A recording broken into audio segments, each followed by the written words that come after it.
the Okay, course so of the the question questioning of again, the Madam Chair, is do you maintain na hindi kayo abogado ng Lucky South 99 or any POGO for that matter? I maintain as an officer of the courts and under oath before the Senate of the Republic of the Philippines that I have never acted as legal counsel for Lucky South 99 or for any other POGO.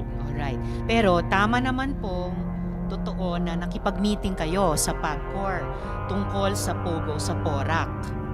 Yes or no Totoo lang po yun, nakipag-meeting ako, but as I said, ang aking kasama po ay kakilala ko bilang Whirlwind Corporate Secretary, and I have documents in my possession which I would like to submit now to the Senate. Yes, Kasi iba please po do yung that. usap-usapan Thank you. lang, iba kapag notaryadong dokumento. Okay. And definitely, yung pagtestimonya ng ibang mga resource persons ay hindi rin lamang usap-usapan at may mga sinasubmit ding dokumento.